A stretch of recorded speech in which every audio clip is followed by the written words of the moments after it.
तो संचित जी ने एक ऐसी बात बताई है जो कि काफ़ी गंभीर है कि आप आ जाओ देख जाओ, लेकिन आप इंस्ट्रूमेंट नहीं ला सकते, ना ही आप किसी बंदे को ऐसे ला सकते जिसमें इंस्ट्रूमेंट लेके आए वो, क्योंकि सस्ता माल यहीं मिलेगा। 3-4-5 साल में तो ये कार मेरे को एक तरह से फ्री हो जाएगी। तो मोटे मोटे तौर पे 80,000 से 1 लाख रुपए का खर्चा है इसमें। ठीक हो गया। जितना आपने बचाया उतना आपने टायर रिप्लेसमेंट में लगा दिया। पैसा कैसे बचा रहे हैं ये मेरे को समझ। पैसा बचा रहे हैं, 2 तरीके हैं सोचने के। एक तरीका मेरा ये है सोचने का। आज हम आए हुए हैं संजय जी से मिलने के लिए ग्रेटर नोएडा में। इनके पास एक ऐसी गाड़ी है तो ज़बरदस्त, लेकिन एक और चीज़ गाड़ी के साथ जुड़ी है। वो गाड़ी गडकरी जी के निशाने से बाहर है, मतलब कि वो उस गाड़ी का कुछ नहीं बिगाड़ सकते और उस गाड़ी को प्रमोट कर रहे हैं, उस टाइप की गाड़ियों को। और दूसरी चीज़, ये अपग्रेड कर चुके हैं उस गाड़ी को फोर्ड की फ्रीस्टाइल से, जो कि थी पेट्रोल में। और इनके साथ एक और अच्छी चीज़ है कि ये है ऑटोमोबाइल इंजीनियर। थोड़ी सी जो इनकी आंखें हैं वो टेक्निकली परखती है गाड़ी को, और गाड़ी के बारे में अच्छे से रिसर्च करके इन्होंने खरीदा है। और ये गाड़ी है XEV 9e pack 279 kilowatt hour वाली बैटरी। अब गाड़ी इन्होंने 7,000 किलोमीटर के आसपास चला दी है। तो सबसे पहले मैं ये जानना चाहूँगा कि फोर्ड का ओनर महिंद्रा में शिफ्ट होता है तो क्या एक्सपीरियंस होता है। गाड़ी के बारे में हम आपको काफ़ी चीज़ें बता चुके हैं, इसके जो एनालिटिक्स हैं वो हम बताएंगे, इसका जो डेटा है जो इन्होंने आज तक ऑब्जर्व करा वो भी बताएंगे। लेकिन सबसे पहले महिंद्रा का सेल्स और सर्विस एक्सपीरियंस जानने की कोशिश करते हैं। तो सर, सर्विस एक्सपीरियंस तो बात की बात है, पहले सेल्स एक्सपीरियंस बताइए कैसा रहा। सर, मेरा सेल्स एक्सपीरियंस इतना अच्छा नहीं था। मैंने जब ये कार ली तो उन्होंने मेरे को स्टार्टिंग में बताया कि इसका जो मेक है वो नवंबर में है, लेकिन लास्ट तक जब मैं पूछता रहा फिर उन्होंने मेरे को बताया कि इसका जो मेक है वो सितंबर का है। जब मैंने उनको बहुत ज़्यादा इंसिस्ट किया, द टाइम ऑफ जब मैं ख़रीद रहा था ये गाड़ी, जब मैंने ये कार ली थी तो मुझे पता चला कि नोएडा में सब्सिडी है, यूपी में, तो 1 लाख रुपए की सब्सिडी है। तो उन्होंने मेरे को बोला कि आप इसमें 1 लाख रुपए की सब्सिडी है, लेकिन जब 2-3 महीने हो गए, जब मैंने उनको रिकॉल किया तो बोलते हैं कि आपकी प्राइवेट लिमिटेड कंपनी की गाड़ी है तो इस पर आपको सब्सिडी नहीं मिलेगी। और जब मैंने पूछा कि आपने ऐसे पहले तो नहीं बोला था, तो वो मेरे को बोलते हैं आप एंटरप्रेन्योर हैं, आपको पता होना चाहिए ये सब चीज़ें। अच्छा। तो आप ये बताइए कि मैं गाड़ी बेच रहा हूँ या वो गाड़ी बेच रहे हैं, तो किसको ये पता होगा। अच्छा, आपसे पैसे भी ले लिए थे? मेरे से पैसे भी लिए थे उन्होंने 10,000 रुपये। वो वापस करे? वो वापस अभी नहीं करे उन्होंने। अच्छा। हाँ, लेकिन एक्सपीरियंस अच्छा नहीं था मेरा। जब ये गाड़ी की डिलीवरी थी उस दिन अराउंड 60 कार्स और थी जिसकी डिलीवरी थी एट द सेम टाइम, तो थोड़ा सा क्रैम्ड हो गया था वहाँ पर। और जो सेल्स पर्सन है वो भी नहीं आया था उस टाइम पे जब डिलीवरी होनी थी, तो वो बहुत ही ज़्यादा, जो मेरा डिलीवरी का एक्सपीरियंस था बहुत ही ज़्यादा अच्छा नहीं था। सर्विस एक्सपीरियंस भी मेरा इतना अच्छा नहीं था महिंद्रा के साथ। जब मैंने उनको ये कार दी थी तो मेरे इसमें थोड़े बहुत स्क्रैचेस आ गए थे, तो समहाउ बट उन्होंने चेंज कर दिया। मेरे बम्पर में स्क्रैचेस थे। मुझे ऐसा लगता है कि वहाँ पर कार्स बहुत ज़्यादा है, नंबर ऑफ़ कार्स, तो लोगों का ध्यान थोड़ा कम है, तो महिंद्रा को इसमें कुछ करना चाहिए। हैंडलिंग प्रॉपर तरीके से करते नहीं है गाड़ी। जब आपकी गाड़ी जब 10 से 15 दिन पुरानी होती है, जब आप ये सब चीज़ें देखते हो तो आपको बहुत बुरा लगता है कि एक स्क्रैच भी आपके दिल पर बहुत लगता है। सर, आपने कितने की ली थी ये गाड़ी? सर, ये मेरे को पड़ी अराउंड 28 के आसपास। इसमें इंश्योरेंस 3 ईयर का इंक्लूडेड है और 3 साल की जो वारंटी है, एक्सटेंडेड वारंटी 3+2, वो इसमें है। गाड़ी में अभी तक क्या क्या इशू होता है? गाड़ी में अभी तक सबसे बड़ा जो इशू आया वो इसके टायर्स का है। मेरे साथ ही नहीं, और भी हम लोग ग्रुप में हैं। अच्छा। जितने भी ओनर हैं वो सारा उन्होंने ग्रुप बना रखा है। काफ़ी लोगों को ये प्रॉब्लम्स आई थी और काफ़ी लोगों ने मतलब ये डिस्कस भी किया था, अगर ज़्यादा प्रॉब्लम आएगी तो हम लोग एक महिंद्रा को मेल भी करेंगे कि ये जो इसके टायर्स हैं वो गुडियर के टायर्स हैं, जो मुझे लगता है कि ये लोड नहीं ले पाते। जो कार है, कार का वेट है अराउंड 2200 kgs, बट जब भी ज़्यादा स्ट्रेस वाला एरिया आता है या फिर थोड़ा सा अनइवन सरफेस होता है तो उसमें फटने के चांसेस ज़्यादा हैं। कोई शार्प ऑब्जेक्ट में लगी थी या फिर ऐसी? नहीं, थोड़ा सा गड्ढा था, थोड़ा ज़्यादा बड़ा पिट नहीं था, थोड़ा सा गड्ढा था, तो उसी में ही फट गया था वो टायर। और क्या क्या कॉमन इश्यूज आ रहे हैं इस गाड़ी में टायर के अलावा? टायर के अलावा छोड़ के तो मेरे को इस गाड़ी का कोई भी इशू नहीं लगा, क्योंकि अभी तक मेरे जो सॉफ्टवेयर चीज़ें हैं सब कुछ सही चल रही हैं। बाकी जो बातें हैं गाड़ी को चलाते करते हैं और जानते हैं कितनी रेंज देती है गाड़ी, कैसे ये चलाते हैं, कैसा इनका यूज केस है। तो संचित जी ने एक ऐसी बात बताई है जो कि काफ़ी गंभीर है। जब इन्होंने गाड़ी ख़रीदनी थी तो इन्होंने पीडीआई करवानी थी थर्ड पार्टी से, मतलब कि मेरी गाड़ी में कोई फॉल्ट तो नहीं है, ये मतलब हेल्दी कंडीशन में है या कुछ प्रॉब्लम है गाड़ी में वो पता चल जाए। तो डीलरशिप ने अलाउ नहीं करा, जो कि काफ़ी गलत बात है। उसका रिज़ल्ट क्या हुआ कि इसके जो वाइपर थे वो ख़राब कंडीशन में मिले थे। और क्या क्या चीज़ें ख़राब कंडीशन में मिली थी? और इसकी जो कंडीशन थी वो थोड़ी सी, मतलब जब पीडीआई कराया था तो एकदम साफ़ गाड़ी नहीं थी मेरे को, और एट द सेम टाइम गाड़ी साफ़ मिलनी चाहिए जब भी हम पीडीआई करते हैं। तो उन्होंने साफ़ करके नहीं दी थी ये गाड़ी मेरे को, बहुत ही मतलब गंदी कंडीशन में थी। मतलब जब आपकी डिलीवरी होगी तब तो गाड़ी धुली होगी? हाँ, जब डिलीवरी हुई थी तब गाड़ी उन्होंने धोई थी। जब उन्होंने दिखाई थी तब नहीं धुली हुई थी। अगर धुली हुई गाड़ी होती तो इनके कोई डिफेक्ट वगैरह थे वो आसानी से पता चल जाते। दूसरी जो पेपर वर्क था गाड़ी का, जो मेक का, मतलब कब बनी थी गाड़ी, मैन्युफैक्चरिंग डेट का कंफ्यूजन पीडीआई के टाइम पे ख़त्म हो जाता। अगर आप चाहें तो पीडीआई वाले बंदे को अपना रिलेटिव या घर का फैमिली मेम्बर बनाकर लेकर तो जा सकते हैं, लेकिन वो इंस्ट्रूमेंट का उपयोग नहीं कर पाएगा, उसका यूज़ नहीं कर पाएगा। इंस्ट्रूमेंट देखते ही उनके तो मतलब रिएक्शन चेंज हो जाते होंगे। इंस्ट्रूमेंट लाने से ही उन्होंने मना कर दिया था, पहले ही साफ मना कर दिया कि आप आ जाओ देख जाओ, लेकिन आप इंस्ट्रूमेंट नहीं ला सकते, ना ही आप किसी बंदे को ऐसे ला सकते जिसमें इंस्ट्रूमेंट लेके आए वो। अगर आप इंस्ट्रूमेंट नहीं लेके आओगे तो आपको पेंट क्वालिटी वगैरह कैसे आप जज कर सकते हो एट द सेम टाइम जब आप गाड़ी खरीद रहे हो। अब मैं आपको एक बात बता दूं, ये कोई महिंद्रा की दिक्कत नहीं है, ये है दिक्कत डीलरशिप की, और महिंद्रा को संज्ञान लेना पड़ेगा और ये इशू जो है इसको रिजॉल्व करवाना पड़ेगा, क्योंकि गाड़ी चेक करने का हक सभी का है और हर इंडिविजुअल चेक करता है गाड़ी का बिल बनने से पहले। तो साथ में कोई प्रोफेशनल आ जाए तो क्या दिक्कत है, ऐसा नहीं होना चाहिए। बाकी गाड़ी की बात करते हैं। सर ये बताइए कि आप गाड़ी का इस्तेमाल कैसे करते हैं, आप कहाँ चलाते हैं गाड़ी को ज़्यादातर, सिटी में या फिर हाईवे पे? मेरा जो कम्यूट रहता है अभी फ़िलहाल 60% तो सिटी में हो रहा है, 40% हाईवे पे हो रहा है। ऑलमोस्ट 2-3 महीने में मैं काफ़ी बार अपने घर जा चुका हूँ। वो यहाँ से अराउंड 200 किलोमीटर की दूरी पे है। ओके। और उस टाइम पे ये जो अपना माइलेज देती है वो अराउंड 6 से 7 किलोमीटर पर किलोवाट आवर देती है। ओके। और अगर मैं इसको शहर में चलाता हूँ तो ये 8 के आसपास तो दे ही देती है मेरे को, अगर वेदर कंडीशन अच्छी है तो एट द सेम टाइम। अगर वेदर कंडीशन थोड़ी सी ज़्यादा गर्मी है तो उस टाइम पे आप एक्सपेक्ट कर सकते हो कि ये जो आपकी गाड़ी है वो 5 से 6 के आसपास दे, लेकिन that is also not bad. और कभी हाईवे पे लेकर गए हैं, हिल्स में लेकर गए हैं आप इस गाड़ी को? हाँ, मैं इसको एक बार लेके गया हूँ चक्राता हिल्स पे। ओके। वो मेरा एक्सपीरियंस काफ़ी ही अच्छा था। यहाँ से अराउंड 200 किलोमीटर मैंने चलाई थी ये गाड़ी, तो उसमें मेरे पास अराउंड 40% के आसपास बैटरी बची थी। ओके। चक्राता पहुँचने तक? नहीं, चक्राता से पहले एक जगह आती है ट्रांसपोर्ट नगर करके, वहाँ पर मैंने इसको चार्ज किया। फिर वहाँ पर जब चार्ज किया मैंने इसको स्टैटिक के चार्जर से चार्ज किया था, अराउंड मेरे को आधा घंटे के आसपास लगा था। तो मैंने ये कार अराउंड 90-95% तक कर ली। उसके बाद जब मैं इसको लेके गया हिल्स पे तो भी इसने मेरे को अराउंड 3 से 4 किलोमीटर पर किलोवाट आवर का माइलेज दिया था। ओके। अप एंड डाउन मिला के? नहीं, ये खाली अप का था, अप एंड डाउन मिला के तो काफ़ी अच्छा था। जब मैं इसको लेके आ रहा था जब डाउन हिल पे, तो इसका जो माइलेज आ रहा था वो अराउंड 60-80 किलोमीटर पर किलोवाट आवर दिखा रहा था। एक चीज़ ये है कि जैसे मैं वहाँ पर चक्राता गया था तो मैंने पहले से ही प्लान कर लिया था कि जहाँ पे जिस होटल में भी मैं रुकूँ वहाँ पर स्लो चार्जिंग भी मेरे को मिल जाए।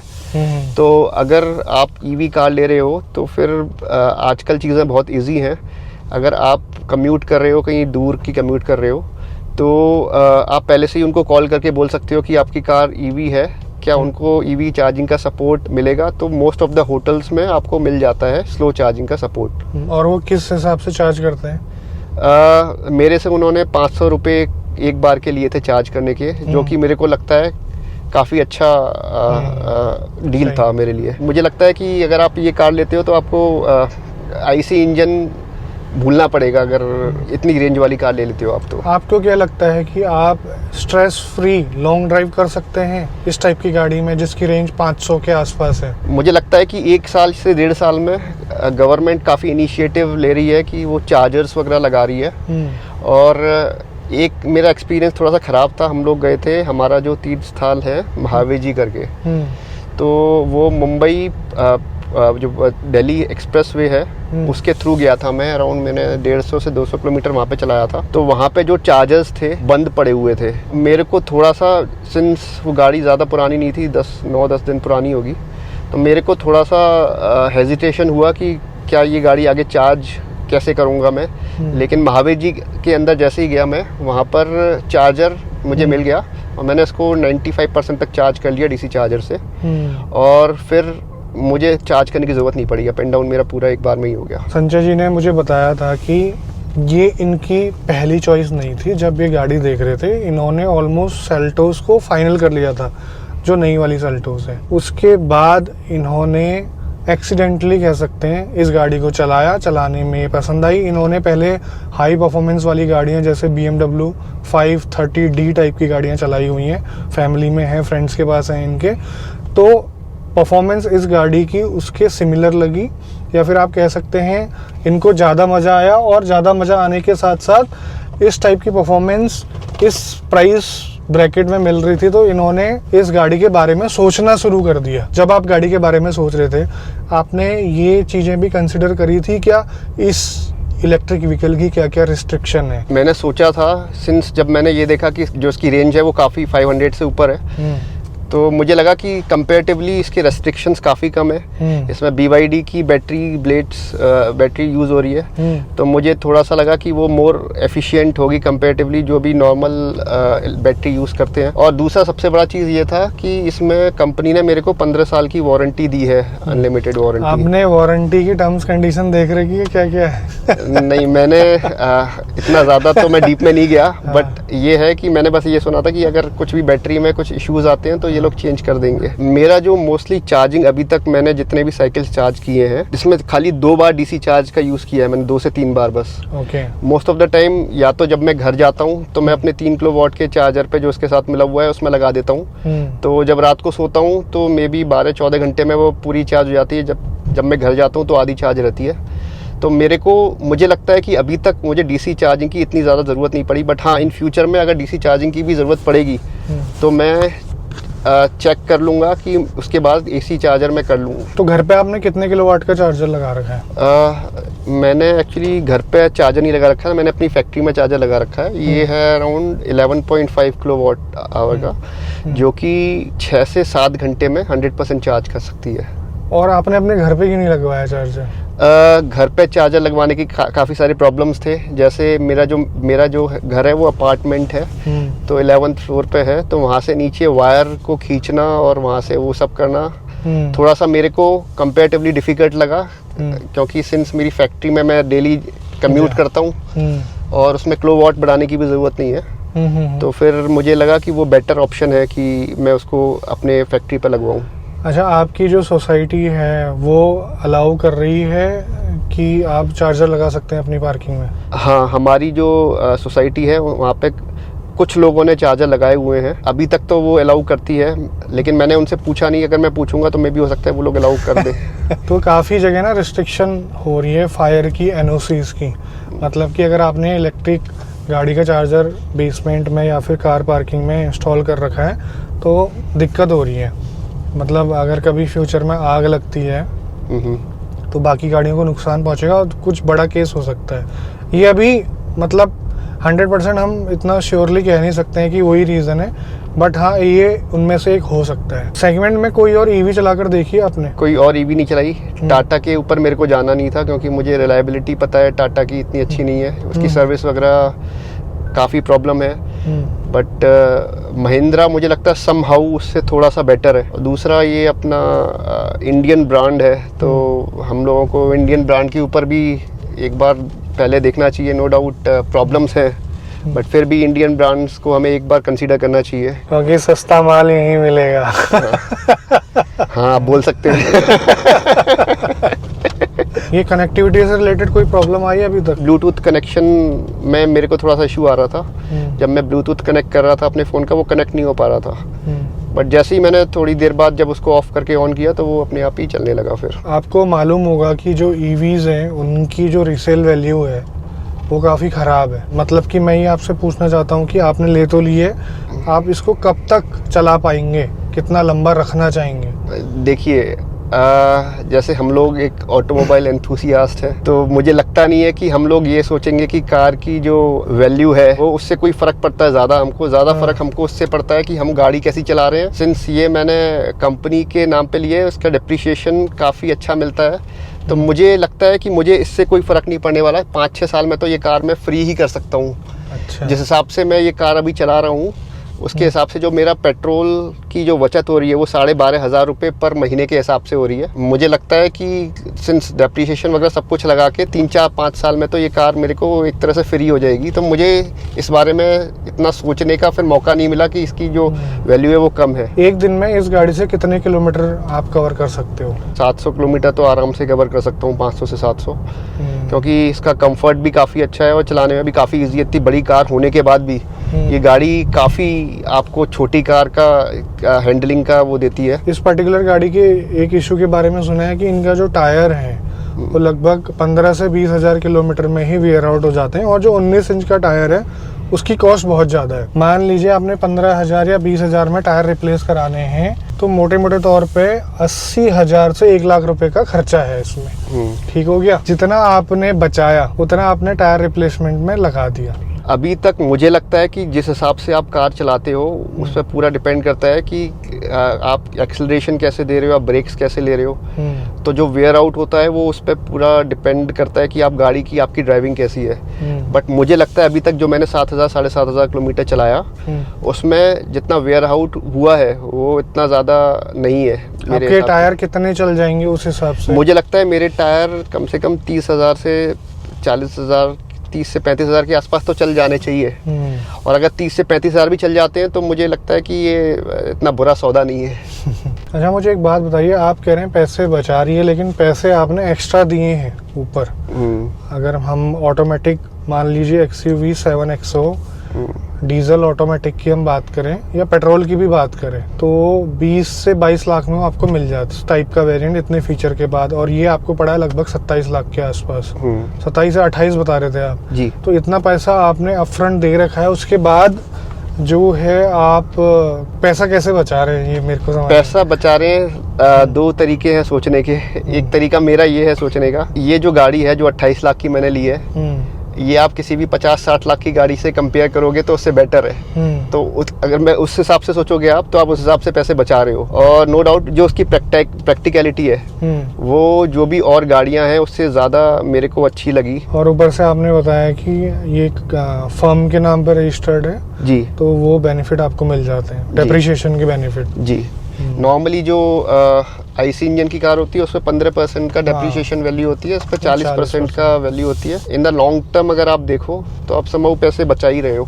मतलब कि आपको कॉन्फिडेंस आ चुका है, आपने हाईवे में भी चला लिया इस गाड़ी को, आप सिटी में रेगुलरली चला ही रहे, आपने एक आध चक्कर हिल्स के भी मार लिए हैं। अब हिल्स में अभी जो है चार्जिंग नेटवर्क इतने अच्छे तरीके से फैला हुआ नहीं है, वहाँ पर अभी भी रिस्ट्रिक्शन है, तो वहाँ पर थोड़ी बहुत परेशानी हो सकती है। आप जिस साइड में गए थे वहाँ चार्जर अवेलेबल है, और फास्ट चार्जर से अगर आप गाड़ी को चार्ज कर कर चलाते हैं ज़्यादा तो आपका उतना कुछ बेनिफिट हो नहीं रहा है, आप मान के चलिए। बाकी टायर्स के ऊपर थोड़ा सा महिंद्रा ने ध्यान देना चाहिए, सेल्स पे ध्यान देना चाहिए, सर्विस पे ध्यान देना चाहिए। प्रोडक्ट तो नो डाउट इस प्राइस रेंज में और कोई कार आसपास भी नहीं भटकती। तो ये सारी चीज़ें थी इस गाड़ी के साथ, जितना इन्होंने महसूस करा वो सब बता दिया। ये बता रहे हैं कि फ्यूचर है ईवी और लंबी ड्राइव आप इसमें कर सकते हो, सर्विस सुधर गई तो सब कुछ बढ़िया हो जाएगा। तो उम्मीद करता हूँ कि आपको ये वीडियो पसंद आया होगा। आज की वीडियो में बस इतना ही, मिलते हैं बहुत जल्द आपसे एक नई वीडियो में, तब तक के लिए बाय बाय, ख्याल रखिए अपना, भारत माता की जय, और thank you so much. Thank you sir, thank you so much, it was nice meeting you. Same here, thank you.